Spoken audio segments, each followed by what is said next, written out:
26 വർഷത്തെ വിശ്വാസം, ലക്ഷക്കണക്കിന് സന്തോഷകരമായ ദാമ്പത്യങ്ങൾ. കല്യാണം എന്നാൽ കേരള മാട്രിമോണി തന്നെ.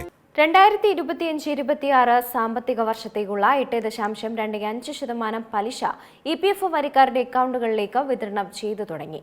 എല്ലാ വരിക്കാരുടെയും അക്കൗണ്ടുകൾ ഒരേ സമയം അപ്ഡേറ്റ് ചെയ്യാത്തതിനാൽ പലിശ ലഭിക്കുന്നതിൽ ചെറിയ കാലതാമസമുണ്ടായേക്കാം.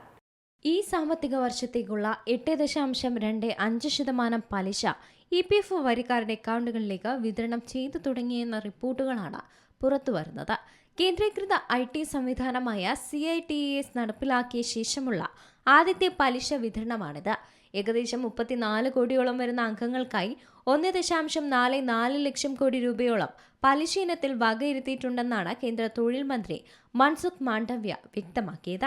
എല്ലാ വരിക്കാരുടെയും അക്കൗണ്ടുകൾ ഒരേ സമയം അപ്ഡേറ്റ് ചെയ്യാത്തതിനാൽ പലിശ ലഭിക്കുന്നതിൽ ചെറിയ കാലതാമസമുണ്ടായേക്കും. പലിശ വിതരണം ഘട്ടം ഘട്ടമായാണ് നടക്കുന്നത് എന്നതുകൊണ്ട് ബാലൻസ് തുകയിൽ മാറ്റം കാണാത്തവർ പരിഭ്രമിക്കേണ്ടതില്ല. വരും ദിവസങ്ങളിൽ പാസ്ബുക്ക് പരിശോധിക്കുമ്പോൾ സാമ്പത്തിക വർഷത്തിന്റെ തുടക്കം മുതൽ കണക്കാക്കിയ പലിശ തുക യാന്ത്രികമായി ബാലൻസിൽ പ്രതിഫലിക്കുന്നതാണ്.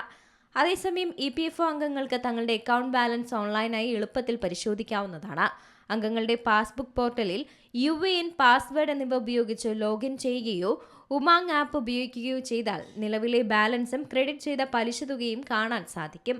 അക്കൗണ്ടിൽ പലിശ ക്രെഡിറ്റ് ചെയ്തിട്ടുണ്ടെങ്കിൽ പാസ്ബുക്കിൽ അത് പ്രത്യേകമായി രേഖപ്പെടുത്തിയിരിക്കണം. പ്രതിമാസ ബാലൻസിനെ അടിസ്ഥാനമാക്കിയാണ് PF പലിശ കണക്കാക്കുന്നത്.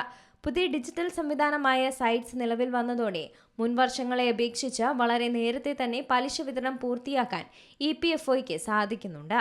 മുമ്പ് പ്രാദേശിക ഓഫീസുകളിൽ ചിതറിക്കിടന്നിരുന്ന ഡാറ്റ ഇപ്പോൾ ദേശീയ ഡാറ്റാബേസിലേക്ക് മാറിയത് ക്ലെയിം സെറ്റിൽമെന്റുകളും ട്രാൻസ്ഫറുകളും കൂടുതൽ വേഗത്തിലാക്കാൻ സഹായിച്ചിട്ടുണ്ട്. എന്നിരുന്നാലും സാമ്പത്തിക വർഷത്തേക്കുള്ള പലിശ EPF വരിക്കാരുടെ അക്കൗണ്ടിലേക്ക് വിതരണം ചെയ്തു തുടങ്ങിയിട്ടുണ്ട്. News desk Zee Malayalam news.